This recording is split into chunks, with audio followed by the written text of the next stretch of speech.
एक बात ध्यान रखना, बेस्या सती को भी बेस्या ही समझती है, और सती वो होती है जो बेस्या में भी सतित्व के दर्शन कर लिया करती है। ध्यान रखिए, अपने भीतर को तलाशो, देखो। यदि आदमी आपको बुरा लग रहा है कि मान कर चलना कि बुराई उसमें हो या ना हो, मेरे भीतर जरूर कहीं ना कहीं कोई बुराई, दूसरों को नालायक कहने वाला कभी जीवन में लायक नहीं हो सकता है। ध्यान रखें। रत्नाकर ने कहा, साहब यही रख दीजिए। संत ने आदेश किया अपने शिष्यों को, सब अपने अपने कमंडल दे दो रत्नाकर को। सबने कमंडल दिए। संतों ने कहा तो हम चलें। रत्नाकर ने कहा और जो हो तो दे दो, नहीं तो निकल लो यहां से। ऐसा ना हो कि थोड़ी देर बाद तुम यहां से जाने लायक भी ना बचो। संतों ने कहा तो रत्नाकर हम चलते हैं, एक प्रश्न पूछ सकते हैं तुमसे। रत्नाकर ने कहा, देखो बाबा जी, ये प्रश्न उत्तर की महफिल रामलीला मैदान में लगाओ, मेरे इलाके में सब नहीं चलता है, और मुझसे क्या प्रश्न पूछते हो? मैं तो चोर आदमी हूं, डाकू आदमी हूं। तुमसे पूछते हैं लोग, तुम उत्तर देना। नहीं रत्नाकर, आज मन कर रहा है एक प्रश्न तुमसे पूछो। रत्नाकर ने कहा, पूछो। बोले एक बात बताओ, लूट खसोट करते हो, ये डाका डालते हो, ये डोलियां लूटते हो, ये ना जाने कितनों के घर उजाड़ देते हो तुम, बताओ ये क्यों करते हो? रत्नाकर बड़ी जोर से हंसा, क्यों करता हूं? अरे ये मेरा धंधा है, ये मेरा व्यापार है। अरे क्यों करता है ऐसा व्यापार, किसके लिए करता है?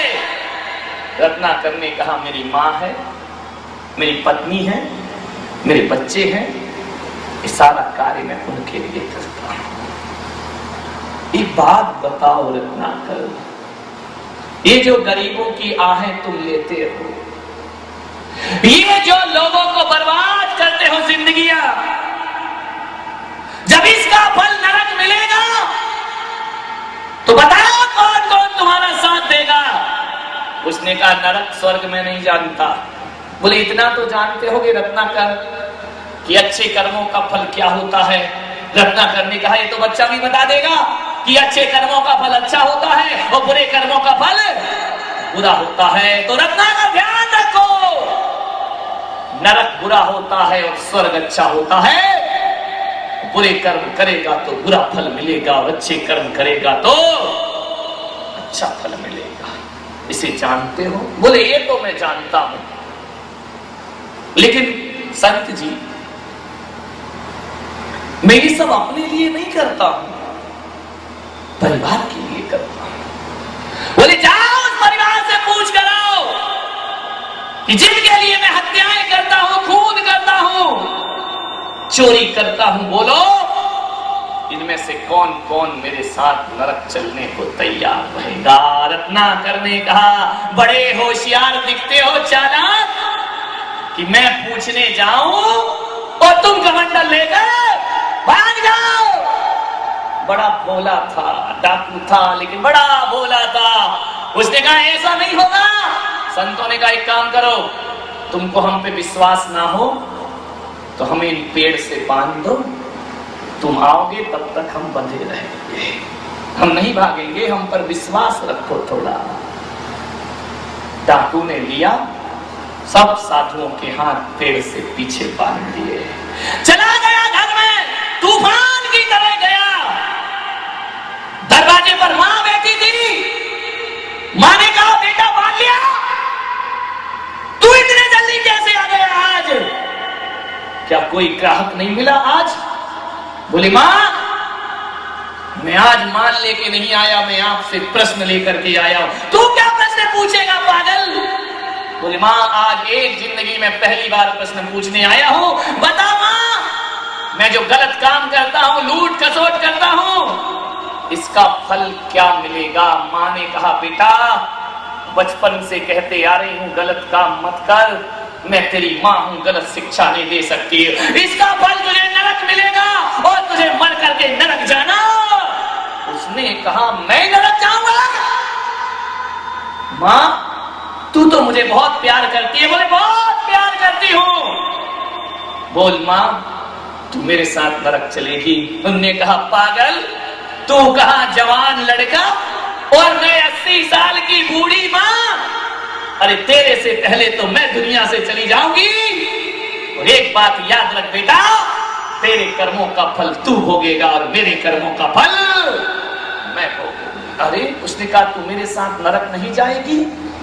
बोले कैसे जा सकती हूं बेटा, संसार की व्यवस्थाएं अलग अलग। भीतर गया पत्नी के पास, देख तुझे कितने हीरे मोती के हार लेकर आया था मैं जो गलत काम करता हूं इसका फल क्या मिलेगा मुझे? पत्नी ने कहा नरक मिलेगा। बोले नरक?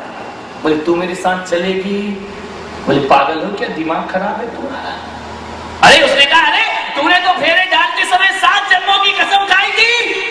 अरे बोले वो पंडित ने खिलाई थी, मैंने कौन सी खाई थी? और कौन सा जरूरी है कि ये पहला जन्म हो? अरे तुझ जैसे टापू से तो ये आखिरी हो, यही बहुत अच्छा है। उसने कहा देख मैं तेरे लिए सब कुछ करता हूं। बोले शादी करके लाए हो, करना तुम्हारा फर्ज है, तुम्हारा धर्म है, तुम्हें खिलाना पड़ेगा। अब कैसे खिलाते हो ये तुम जानो और तुम्हारा काम जाने। बोले नरक नहीं चलेगी मेरे साथ? बोले देखो पत्नी का धर्म पत्नी के साथ और पति का धर्म पति के साथ जाया करता है। होश उड़ गए रत्नाकर के। बच्चों से पूछा बेटो मैं तुम्हें पढ़ाता हूं लिखाता हूं और अच्छा आदमी बनाऊंगा, ये बात बताओ जब मैं मरने के बाद नरक जाऊंगा तो तुम मेरे साथ नरक चलोगे? बच्चों ने कहा पिताजी पैदा किए हो तो पालना तुम्हारा कर्तव्य हुआ करता है, धर्म हुआ करता है। अब तुम किस तरह से पालते हो ये तुम्हारा विषय है, मेरा विषय नहीं। लेकिन कोई जरूरी नहीं है पिताजी कि डाकू का बेटा डाकू बने। अरे आप गलत बने, हम गलत नहीं होंगे। हम अच्छे कार्य करेंगे, हम सत्कर्म करेंगे, और हम सत्कर्म करेंगे तो हम स्वर्ग जाएंगे, और तुम गलत करते हो तो तुम अकेले नरक में। रत्नाकर को लगा किस लिए ये सब कर रहा हूं मैं, कोई भी मेरे साथ चलने को तैयार नहीं। तूफान की तरह गया था घर, निढाल होकर के लौटा, थका हुआ शरीर लेकर के वापिस आता है। ढीला ढीला सा चाल में वो जोश नहीं। साधुओं ने पूछा रत्नाकर उत्तर मिल गया? मिल गया संत जी उत्तर। अरे तेरी आवाज की वो खनक कहां गई? तेरी आवाज की गनकार कहां गई? बोल। तूफान की तरह गया था और थका हुआ सा क्यों लौटा है? बोले आज जिंदगी समझ में आई है। क्या समझ आया तुझे? कौन कौन जाएगा तेरे साथ नरक? संत जी आज मेरी आंखें खुल गई और आज इतना ही समझ में आया है मुझे। बोले क्या आया है? बोले ये दुनिया है स्वार्थ की। ये दुनिया माल में तो साथ देती है, लेकिन जब कर्मों की मार पड़ती है तो कोई भी साथ देने को तैयार नहीं हुआ करते। माल में मेरी पत्नी भी साथ है, मेरा बच्चा भी साथ है, मेरी माँ भी साथ है, लेकिन नरक जाने में मेरे साथ कोई भी नहीं हुआ करता है। तो संत ने कहा रत्नाकर जिंदगी समझ आई? उसने कहा बहुत दिनों बाद आई है। रत्नाकर ने कहा तो अब मैं क्या करूं? संतों ने कहा क्या करना चाहते हो? अरे बोले बताओ कुछ जो मैं नरक से बच सकूं। मेरे जीवन का उद्धार कैसे होगा, कल्याण कैसे होगा? संतों ने कहा सचमुच कल्याण करना है तो वक्त को बर्बाद मत कर पागल। जिनके लिए जिंदगी लगाता है कोई भी तेरा साथ देने वाले नहीं है। न यार साथ देते, न रोज दोस्त साथ देते, न रिश्ते साथ देते। दलबल देवी देवता माता पिता परिवार, मरती क्रिया जीव को कोई न राखन। जब जाएगा दुनिया से कोई भी तेरे साथ, कमला चलत न पेड़ जाए मरघट तक परिवार और अपने अपने सुख को रोते पिता पुत्र। कमला मने लक्ष्मी, कमला चलत न पेड़, जो दौलत जिंदगी भर आदमी कमाता है, जीवन बर्बाद करता है, वह दौलत एक कदम भी साथ नहीं जाती है, तिजोरी में खड़ी खड़ी देखती रहती है, और कमाने वाला घर से निकल के दुनिया से विदा हो जाया करता है। मरघट तक परिवार मरघट तक जाते हैं और अपने अपने सुख को रोते पिता दुख लगाया। ऐसा कर रत्ना कर जीवन का उद्धार, कर अपनी आत्मा का कल्याण। कैसे करूं मैं? वो यहां बैठ जा, राम राम जब बैठ करके राम के अलावा किसी का ध्यान मत कर। बोले राम राम जपूं? बोले हाँ, इससे उद्धार हो जाएगा। संतों ने कहा हो जाएगा। बैठ करके राम राम